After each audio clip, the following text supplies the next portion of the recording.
안녕하세요. 진익은 목사입니다. 2025년 5월 15일 목요일 새벽 묵상을 시작하도록 하겠습니다. 오늘 우리가 함께 보실 말씀은 에스더서 3장 7절에서 15절까지 있는 말씀이고요. 제목은 던져진 제비 결정된 심판입니다. 오늘은 5월 15일입니다. 우리 5월 중에 오늘 5월 15일은 스승의 날인데요. 여러분들 인생의 멘토나 스승이신 분들을 잘 기억하고 그분들에게 나의 인생의 가치를 알게 해주신 분임을 기억하여서 감사의 편지, 또 감사의 전화, 또 감사의 만남을 갖는 오늘 하루 되시기를 예수님의 이름으로 부탁드립니다. 본문 말씀 보겠습니다. 하만이 유다 민족을 죽이려고 날을 정하고 왕의 허락을 얻는데요.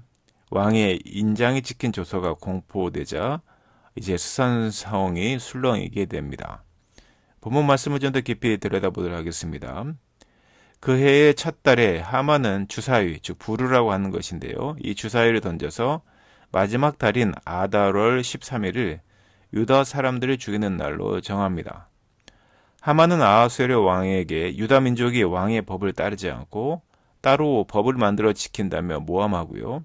또 그들을 모두 없애는 것이 왕에게 유익하겠다라고 간언하게 됩니다. 덧붙여 그는 은화, 말란트를 경비란 이름을 붙여 왕에게 뇌물로 바칩니다. 반역의 싹을 미리 자르겠다는 제안을 거부할 이유가 없었던 왕은 흔쾌히 인장 반지를 내주고 하만에게 정권을 맡기게 되는 실수를 하게 되죠. 하만은 유다 민족을 모두 죽이고 재산을 몰수하라는 조서를 만듭니다. 그리고 왕의 인장을 찍습니다. 그리고 이어서 왕이 다스리는 지방으로 다 보내게 됩니다. 왕과 하만이 술잔을 기울이며 한가한 권력 노름을 즐기던 그 시가 조서가 나붙은 수산성은 어떻게 됐을까요? 당연히 공포로 술렁이게 됩니다. 첫 달에 던진 주사위가 마지막 달을 지목한 것은 우연이 아니라 섭리라 할 수 있습니다. 1년 남짓한 이 기간은 하만이 학살을 준비하는 시간인 동시에 하나님이 유다 민족을 구원하는 시간이기도 한 것이죠. 국가와 공동체가 위기를 맞고 있습니다. 주님은 믿음으로 행동한 우리를 사용하셔서 위기의 때를 회복의 기회로 바꾸실 것입니다. 하만이라고 하는 이 사람, 총리는 자존심 때문에 한 민족을 없애는 행위를 대수롭지 않게 여깁니다. 왕도 은 1만 달란트에 유혹되어서 일구의 망설임 없이 학살을 승인하게 됩니다. 온 나라가 공포에 술렁이는 그 시각에 두 권력자는 술잔을 기울이며 한가하게 여가를 즐기고 있습니다. 하지만 하나님은 돈과 권력에 의해 인간의 존엄을 말살하려는 지도자를 반드시 벌하실 것입니다. 진멸할 날짜를 정하기 위해서 제비를 던졌다고 말씀드렸습니다. 겉으로는 신중한 결정 같아 보입니다.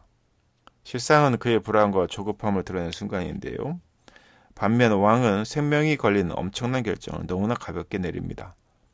하만에게 반지를 넘기며 그의 판단에 맡겨버리는 것. 이것은 조급함과 무지함이 만나는 현장입니다. 하만은 유대인을 없애려고 신의 뜻을 빙자해 제비, 즉 주사위를 던져서 성급하게 날짜를 찾는데 오히려 11개월 후의 날짜가 정해집니다.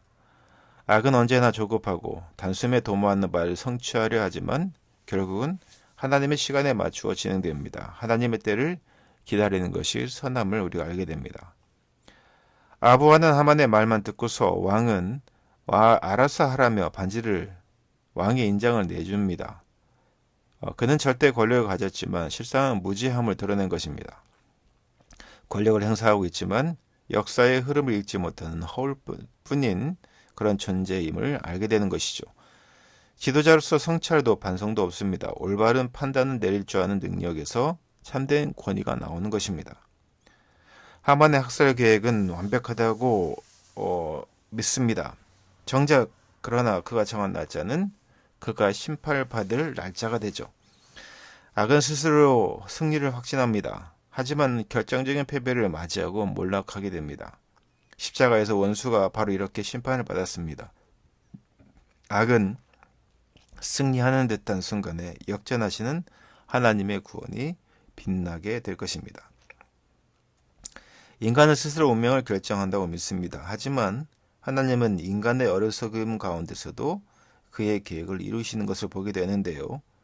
때로는 불의한 결정이 내려지는 현상을 보며 또 현실을 보며 우리는 조급해하기도 합니다. 그러나 하나님은 그의 시간 속에서 모든 것을 완전하게 이루시는 분입니다. 하나님께서 모든 흐름을 주관하시는 왕이신 것이죠. 악이 세상에서 판을 치는 것 같습니다. 그러나 그 악은 조급하고 하나님의 심판은 완전합니다. 악이 관영하는 시대에 하나님께서 어떻게 역사하시는지 그 사실을 기대하며 오늘 하루를 살아가시고 또한 하나님의 결정된 심판에 무엇이 임하는지 오늘 하루를 보면서 주님의 말씀을 온전히 믿고 따르는 우리 사랑하는 지혜교 성도에게 주님 되시기를 예수님의 이름으로 축원하고 부탁드립니다. 함께 기도하겠습니다. 우리의 조급함과 무지함이 하나님의 뜻을 잊는 일이 없게 하시고 지도자들의 권력을 사적으로 악용하지 않고 올바르게 사용하도록 우리가 기도하도록 주님 함께 주시옵소서. 이 모든 말씀 거룩하신 예수 이름으로 기도드렸습니다.